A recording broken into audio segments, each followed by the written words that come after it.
እንዴት ከረማችሁ? እንዴት አደራችሁ? ከሁሉ አስቀድሜ ለዚህ ታሪካዊ ቀን በዚህ መልክ ለማሰባሰብ ያበቃንን ፈጣሪያችንን ለማመስገን እወዳለሁ። ክቡር ቺፍ ኦሉሴጉን ኦባሳንጆ የቀድሞ የናይጄሪያ ፕሬዝዳንት የአፍሪካ የሰላም አባት በመካከላችን ስለሚገኙ ጥሪያችንና አክብሮት ስለተገኙልን ከፍ ያለ ምስጋና እንዳቀርብ ይፈቀድልኝ።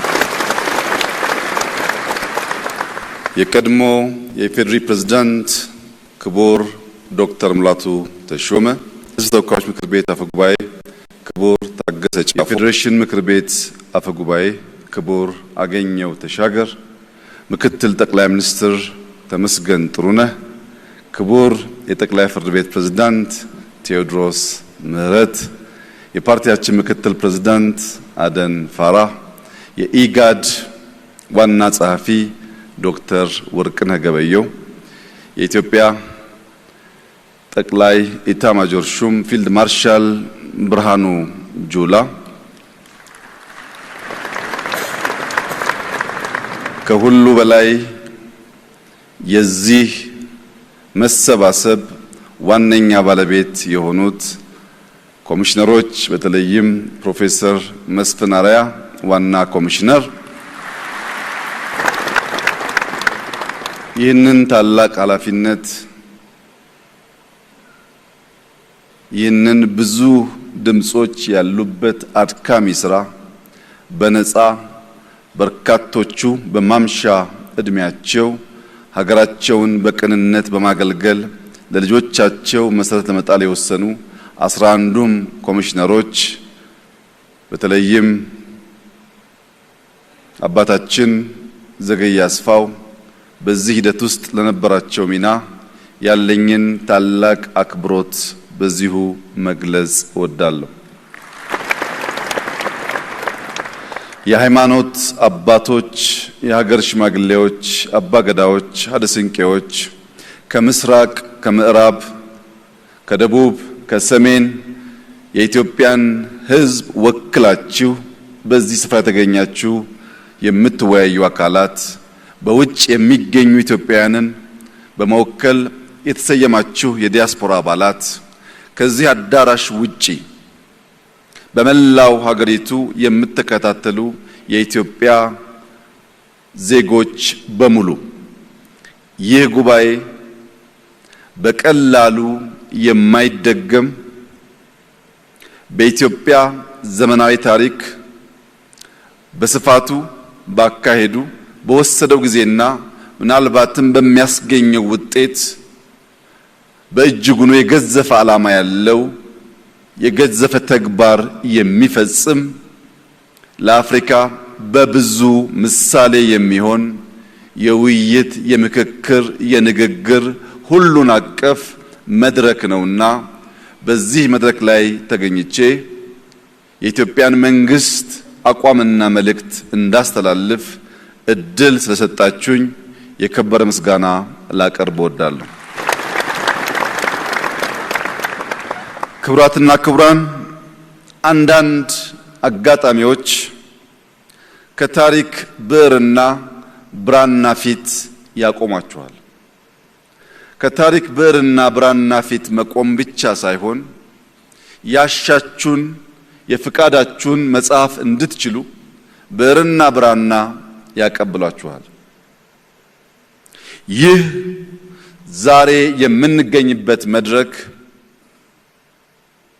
ልባም ለሆኑ ሰዎች የታሪክን፣ የአጋጣሚን፣ የእድልን ጠቃሚነት ማዝለቅ ለፈለጉ ሰዎች በዚያ ብዕር በዚያ ብራና ላይ ሀገርን የሚታደግ የሚጠቅም የሚገነባ ለዘመናት የሚታወስ ታሪክ ለመጻፍ እድል የሚሰጥ ነው።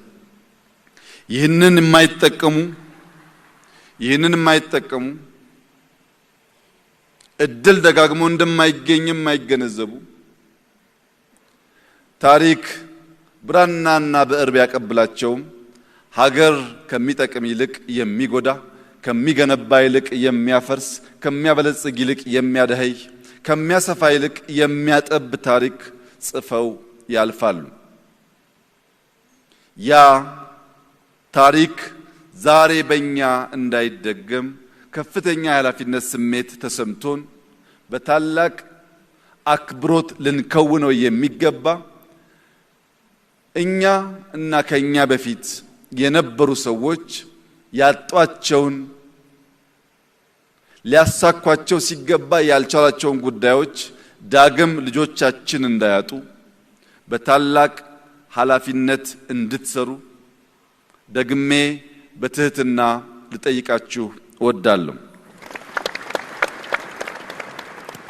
ዊሊያም ሼክስፒር ከሰራቸው በርካታ ስራዎች መካከል ባንዱ በሰው ልጆች ሕይወት ውስጥ ማዕበል አለ።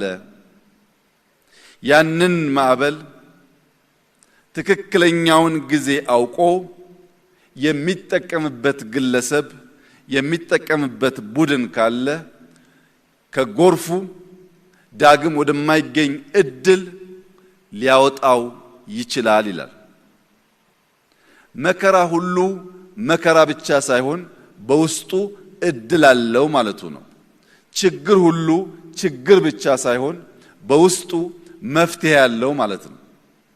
ኢትዮጵያ ውስጥ በርከት ያሉ ችግሮች አሳልፈናል። በርከት ያሉ ያልተገቡ መከራዎች አሳልፈናል። ነገር ግን ይህንን መከራ ወደ እድል መቀየር ከቻል ይህንን ፈተና ወደ ዘላቂ መፍትሄ ማሻገር ከቻል ልጆቻችን ከኛ በተሻለ ሰላም ከኛ በተሻለ ብልጽግና ከኛ በተሻለ የኑሮ ዘዬ መኖር ስለሚያስችላቸው ያንን የሚገባቸውን ያማረ የተዋበ የኑሮ ዘዬ መከተል የሚችሉ ትውልዶች መፍጠር እንድንችል ይህንን መልካም አጋጣሚ ይህንን የመከራ ወራትና ዘመን ወደ እድል መቀየር የምንችል የምትችሉ እንድትሆኑ እንድንሆን ምኞቴ ከፍ ያለ ነው። የወታደራዊ ጠበብቱ ሰንዙ እድሎች የሚበዙለት እድሎች የሚበራከቱት በሚጠቀምባቸው ሰው ልክ ነው ይላል። አንዳንድ እድል ይገኝና መጠቀም የሚሳነን ከሆነ ዳግም ያንን እድል ማግኘት አስቸጋሪ ይሆናል። እድል ሲገኝ በቅጡ እድል ሲገኝ በኃላፊነት ስሜት እድል ሲገኝ በመሰጠት የምንጠቀምበት ከሆነ ደጋግሞ ወደኛ ይመጣል። ለምሳሌ ባለፉት ጥቂት ዓመታት የተገኘውን እድል የተገኘችውን አጋጣሚ ሁሉ በመጠቀም የኢትዮጵያን የፖለቲካ፣ የኢኮኖሚ፣ ወታደራዊ ሪፎርም ለማካሄድ ኢትዮጵያን ለማበልጸግ ኢትዮጵያን በታሪኳ ልክ ለማቆም ባደረግነው ጥረት ውስጥ እድለኞች ነበርንና እድል መጠቀም እንችላለንና ቢያንስ በቅርቡ በአዲስ አበባ ከተማ በነበራችሁ ቆይታ እንዳያችሁት ያን የቆሸሸ ከተማ አዲስ መልክ እንዲይዝ ማድረግ ችለናል።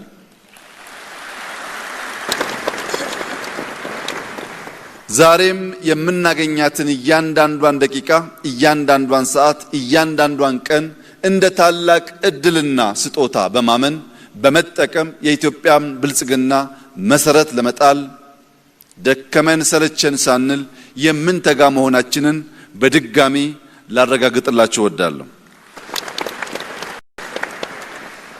ይህ ምክክር ለምን አስፈለገ? ይህ ምክክር ከተለመደው ጥቂት ሰዎች ተሰብስበው ተመካክረው ከሚወስኑት አቅጣጫ በተለየ መንገድ በመቶ ሺዎች በሁሉም አቅጣጫ ሴቶችና ወንዶች የኢትዮጵያ ልጆች በሀገር ውስጥና ከሀገር ውጭ ያሉ ዜጎች መክረው 4 ዓመት ሙሉ የፈጀ አድካሚ ጉዞ ለምን ማድረግ አስፈለገ? ሁላችሁም እንደምታውቁት ኢትዮጵያ እጅግ ታሪክ ጠገብ ጥንታዊት ሀገር ናት። በንግግሮች፣ በጽሁፎች፣ በሚታዩ በሚጨበጡ ቅርሶች ከዚያም ባሻገር የሰው ልጅ መገኛ በመሆኗ ሳይንሳዊ በሆነ መንገድ ባሉ ማረጋገጫዎች ሁሉ ጥንታዊነቷ አሌ የማይባል የማያከራክር እውነት ነው። ነገር ግን በዚህ ታሪካችን ውስጥ አንድ ስብራት አለ፣ አንድ ስንክሳር አለ፣ አንድ ውድቀት አለ። ያም በኃይለ ቃል ጀምሮ በኃይል እርምጃ መደምደም ነው። ፖለቲካችን በኃይለ ቃል ይጀምራል፣ በኃይል እርምጃ ይደመደማል። ይህንን ስብራት ለአንዴና ለመጨረሻ ጊዜ ማቆም ያስፈልጋል። የኢትዮጵያን ታሪክ ወደ ኋላ መለስ ብለን ከኢፋት እስከ ግቤ፣ ከወላይታ እስከ ከፋ፣ ከወሎ እስከ ሸዋ፣ ከላስታ እስከ ትግራይ፣ ከአፋር እስከ ሶማሌ የኢትዮጵያን ሱልጣኔቶች የኢትዮጵያን ስርወ መንግስት ብንፈትሽ በሁሉም ጊዜ የምናየው ስብራት በኃይለ ቃል ጀምሮ በኃይል መደምደም ነው። የኃይል እርምጃን የታሪካችን አካል ማድረግ ነው። ያንን ስብራት መቀየር ያስፈልጋል። በእርግጥ በውስጣችን ያሉ ችግሮች እኛው ጀምረን እኛው የምንጨርሳቸው ብቻ አይደሉም። የጠንባሮ አባቶች አንድ አባባል አላቸው።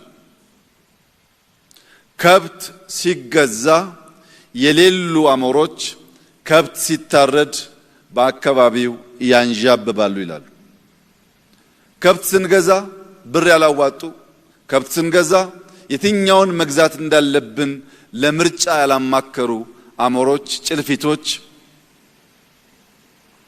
ከብቱ ሲታረድ ግን ያንዣብባሉ።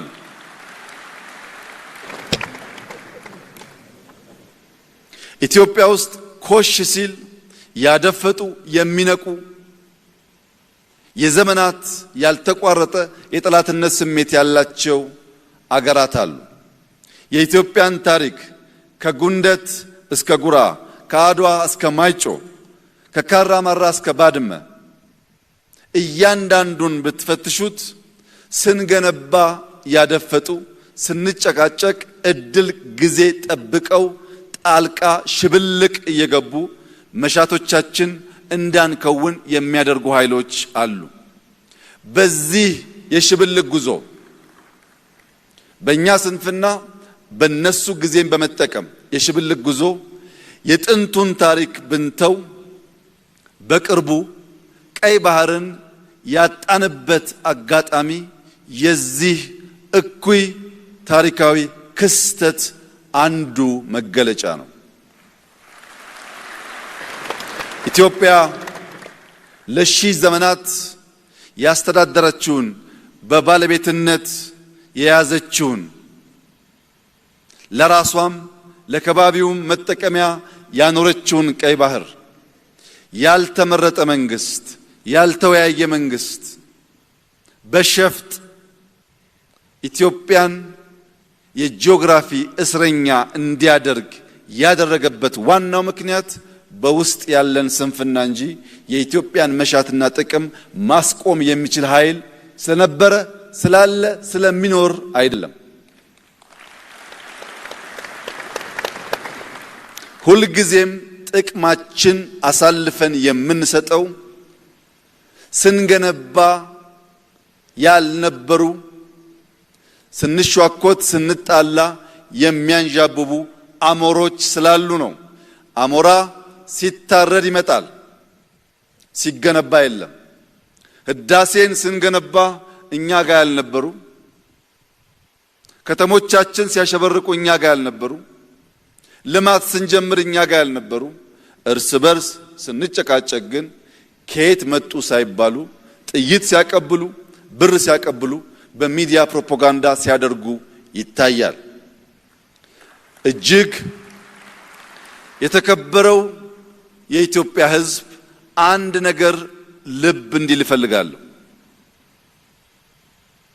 ምንም ጉዳይ በውስጥ ቢያከራክረን፣ ምንም ጉዳይ በውስጥ ቢያጨቃጭቀን እንዲህ ባለው መድረክ መነጋገር፣ መወያየት፣ መፍታት ስለምንችል ለሌሎች ኃይሎች ጥቅም የኢትዮጵያን መሻት የኢትዮጵያን ብሔራዊ ፍላጎት አሳልፈን የምንሰጥ በታሪክ ውስጥ እንክርዳድ ሆነን የምንታይ ዜጎች ላለመሆን እያንዳንዳችን ጥረት ማድረግ ይኖርብናል።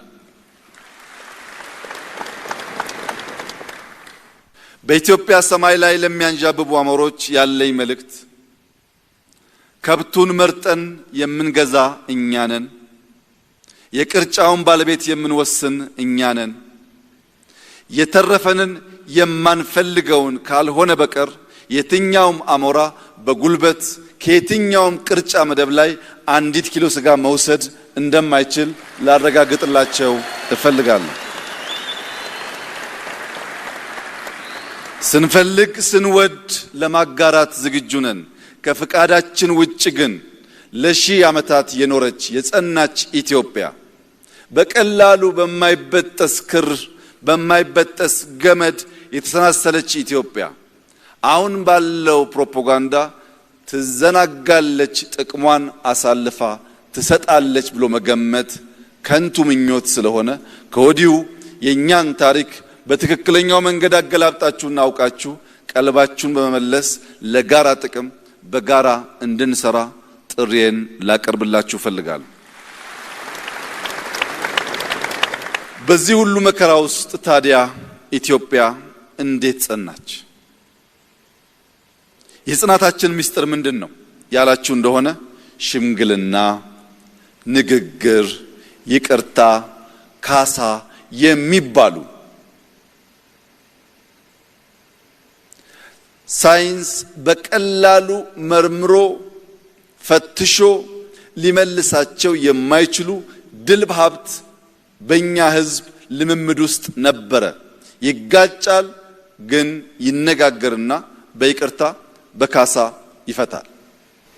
ይህ የንግግርና የይቅርታ ባህላችን ኢትዮጵያን አጽንቷል። ይህ ውይይት፣ ይህ ምክክር፣ ይህ ንግግር በዚያ ባህላችን ላይ የሚንተራስ ከሆነ ለኛ ብቻ ሳይሆን ለሚቀጥሉት በርካታ አስርት ዓመታት የሚዘልቅ የሚያቆይ መሰረት መጣል ይችላል። ከባህላችን፣ ከማንነታችን፣ ከታሪካችን ሳንነቀል ፈቅደን ወደን በደስታ በፍቅር ስሜት በኃላፊነት ስሜት ይህንን ውይይት የምናካሂድ ከሆነ ካለምንም ጥርጥር ልጆቻችን የበለጸገች የጸናች ኢትዮጵያን መረከብ የሚችሉ ይሆናል። ይህ ባህላችን በቀጥታ ከዋርካ ዛፍ ጋር የተሳሰረ ነው።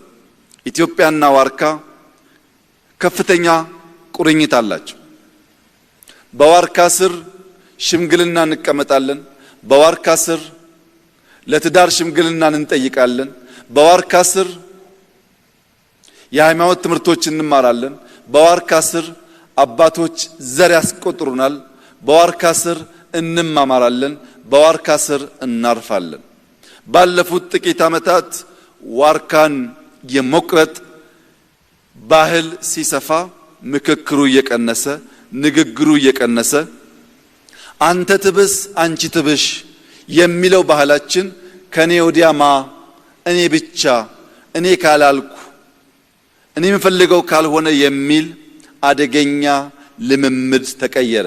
ለዚህ ነው እንትከል፣ ተስፋን እንትከል፣ ዋርካን እንትከል፣ ምክክርን እንትከል፣ ውይይትን እንትከል፣ ይቅርታን እንትከል፣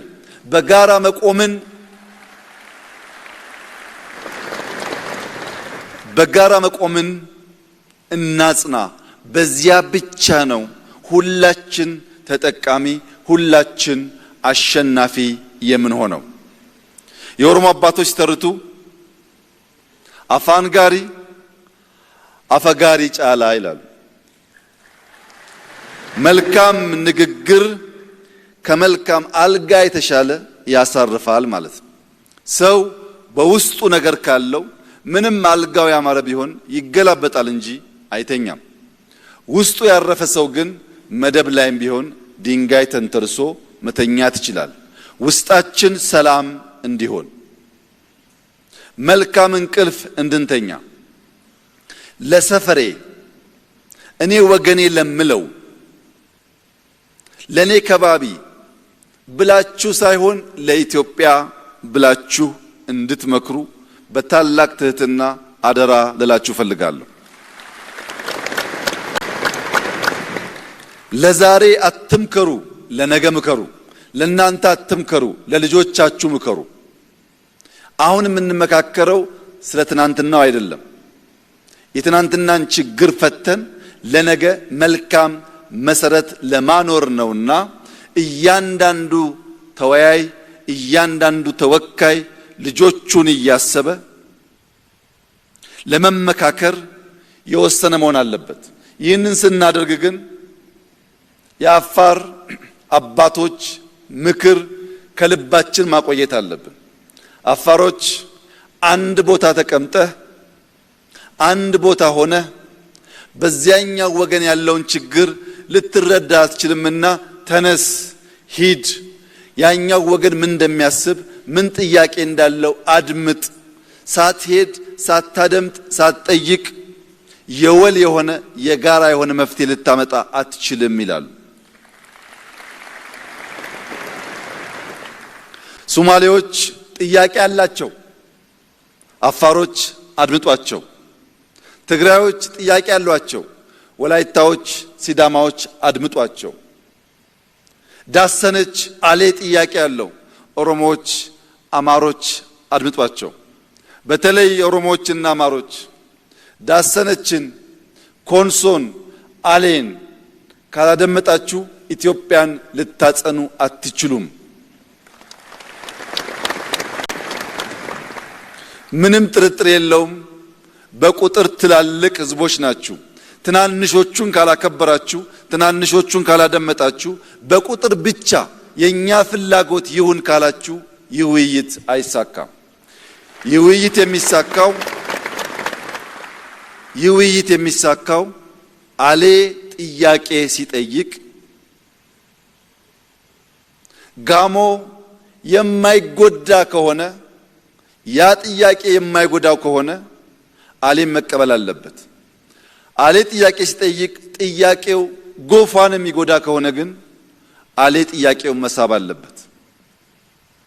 ማንም ሳይጎዳ በጋራ መጠቀም የምንችልባቸውን ጉዳዮች አንስተን ለኔ ሳይሆን ለኛ፣ ለሰፈሬ ሳይሆን ለኢትዮጵያ ማለት ከቻል ይህ ምክክር ፍሬያማ ይሆናል። የደከሙ ኮሚሽነሮች በማምሻ እድሜያቸው ለኢትዮጵያ ልፋታቸው ምንዳቸው የዚህ ውይይት ውጤት ይሆናል።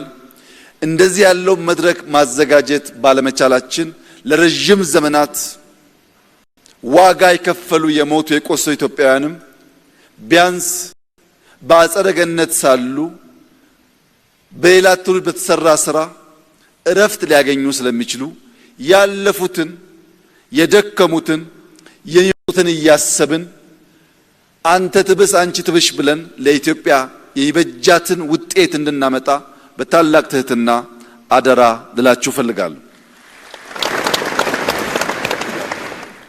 በትግራይ አንድ ትልቅ አባባል አለ። ምኽሪ ሓደ ትህት ምድሪ፣ ምኽሪ ክልተ ልዕሊ ምድሪ፣ ምኽሪ ሰለስተ ዘርኢ ምድሪ ይላል ትግራይ። የአንድ ሰው ምክር ከምድር በታች እንደተቀበረ ነገር ነው፣ ዋጋ የለውም። የሁለት ሰው ምክር ግን ከምድር በላይ ነው፣ ይታያል። የሶስት ሰው ምክር ግን ምርጥ ዘር ነው፣ ይበቅላል፣ ይለመልማል። በስታችሁ ምከሩ ይላሉ። ይህንን የትግራይ አባባልና ምክር ተቀብለን አሜሪካኖች 55 ሰው ጠርተው ለ100 ዓመታት የሚቆይ ኮንስቲቱሽን የገነቡ ቢሆንም ትግራዮች ከአንድ ሰው የሁለት ሰው ከሁለት ሰው የሶስት ሰው ምክር ይሻላል ስለሚሉ 4000 ሰው ሰብስበናል። የአሜሪካ ኮንስቲቱሽን በ55 ሰው ቢሰራም ልባም ነበሩና ለምዕት ዓመታት የሚቆይ ስራ ሰርተዋል። የኛ 4000 ሰዎች ከነሱ በላይ ከነሱ በተሻለ ጊዜ ይበልጥ ልባም ሆነው ሁሉን ወገን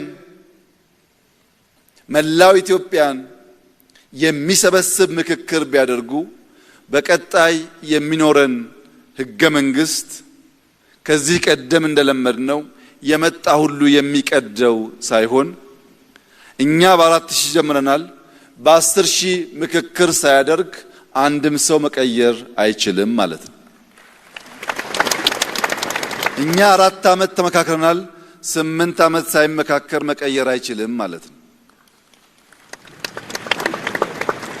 ስለዚህም ዛሬን ሳይሆን ነገ ዘልቆ የሚሄድ ለትውልድ የሚበጅ ምክክር፣ ውይይት እና ውጤት እንድናመጣ አንድ ቁልፍ መልእክት አለኝ። ያም ቀፎዋን የጣለች ንብ ማር አትሰጥም። ማር ለመስጠት በቀፎ ውስጥ መቆየት ያስፈልጋል። ይህ 4000 ስብስብ መልካም ነገር መስጠት የሚቻለው በዚህ ጉባኤ አዳራሽ ውስጥ ሐሳቡን ልቡን ሰብስቦ ሌላኛውን ወገን ማድመጥ ሲችል ነው እንጂ ማታ ማታ እየወጣ ፌስቡክ የሚያይ ከሆነ ማታ ማታ እየወጣ ምክር የሚያደምጥ ከሆነ ማታ ማታ እየወጣ ይህንን አውድ ያልተገነዘቡ ሰዎች መልእክት የሚጭኑበት ከሆነ ያንብ ማር አይሰጥም። ቀፎው እዚህ ነው ያለው። ልባችን እዚሁ ይሁን፣ አእምሯችን እዚሁ ይሁን። ልባችንና አእምሯችን እዚህ ቢሆንም አሜሪካ ያለውንም ደቡብ ኦሞ ያለውንም ባድመ ያለውንም ጋምቤላ ያለውንም ጎዴ ያለውንም አሳይታ ያለውንም የሚያስብ ግን መሆን አለበት። ውይይታችን ከዚህ አዳራሽ ተነስቶ እንደ ፀሐይ ወደ መላ ኢትዮጵያ የሚያበራ ከሆነ ለሁላችን ይፈይዳል። ሰዎች ብዙ ሐሳብ አላቸው፣ ብዙ መሻት አላቸው። ቅድም እንደተባለው ግን ምክክር፣ ውይይት ማድመጥ አይፈልጉም፣ ማዘዝ ይፈልጋሉ። ያን ላለፉት 100 ዓመታት አየነው።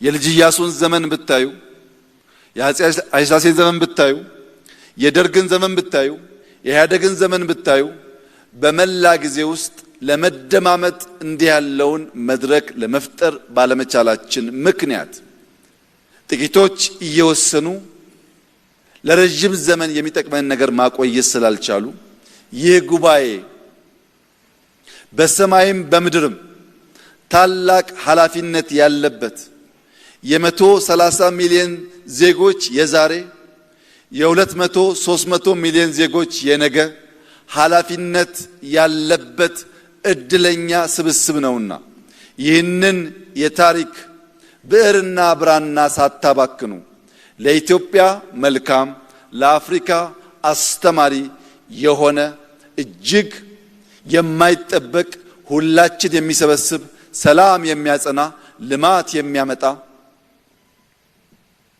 ለእያንዳንዳችሁ እርካታን የሚያጎናጽፍ ለመላው ኢትዮጵያውያን እረፍት የሚሰጥ ውጤት እንድታመጡ በታላቅ ትህትና አደራ ልላችሁ ፈልጋለሁ።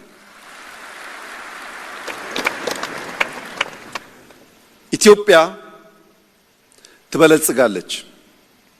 ኢትዮጵያ ዛሬም እንደ ትናንቱ ለአፍሪካ ምሳሌ ትሆናለች።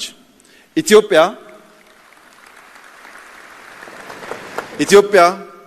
ማዕበል መከራ አይኑር አትልም። ማዕበል መከራን ወደ እድል ትቀይራለች። ኢትዮጵያ በዚህ ጉባኤ መሰረት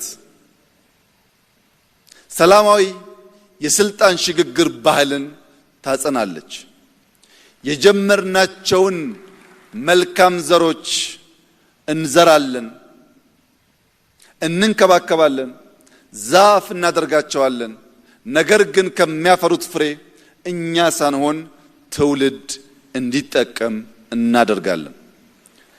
ያሰብነው የጀመርነው እንዲከናወን የልባችንን አይቶ ከሚገባን በላይ የረዳን ፈጣሪያችን የተመሰገነ ይሁን። ኢትዮጵያ በልጆቿ ጥረት ታፍራና ተከብራ ለዘላለም ትኑር። ኢትዮጵያ በታማኝ የምክክር ተወካዮች ለትውልድ የሚበጅ የሚዘልቅ ሐሳብ እንድታመነጭ እያንዳንዱ የበኩሉን እንዲያደርግ ፈጣሪ እንዲያግዛችሁ ጸሎቴ ነው። ዛሬ የሃይማኖት አባትነት ሽታ ያላቸው ሀገራቸውን የሚወዱ የፖለቲካ የተደበቀ ዓላማ የሌላቸው በብሔር የተደበቀ ዓላማ የሌላቸው ምርጥ አባቶች ጸሎት አድርሰውልናል። እነዚህ አባቶች ዛሬ እዚህ ብቻ ሳይሆን ሲመለሱ በየአብያተ ክርስቲያኑ፣ በየቸርቹ፣ በየመስጂዱ በተለያየ የእምነት ቦታ ከውጭ ያሉ ሰዎች እዚህ ይላሉ ሰዎች ልቦና፣ ማስተዋል፣ ፍቅር እንዲሰጣቸው በጸሎት በዱዓ እንድታስባቸው አደራላችሁ ፈልጋለሁ። በመጨረሻም ላለፉት 4 ዓመታት በብዙ ችግር ፈተና ውስጥ ይህ ጉዳይ ለዚህ እንዲበቃ ያደረጋችሁ የምክክር ኮሚሽን አባላት በሙሉ ለኢትዮጵያ ታላቅ ውለታ ውላችኋል። በጀግንነት በተሰጣችሁ ኃላፊነት ተፋልማችኋል። እንደወረደባችሁ ዱላ ቢሆን ባትገኙ ነበር፣ ተቋቁማችኋል። ለዚህ ሁሉ በጀግንነት የተሞላ ተግባራችሁ የኢፌዴሪ መንግስት የዛሬው የኢትዮጵያ ትውልድና የነገው ትውልድ ያመሰግናችኋል። ጊዜያችሁ ያማረ የሰመረ ለትውልድ የሚተርፍ ያድርግላችሁ። እጅግ አድርጌ አመሰግናለሁ።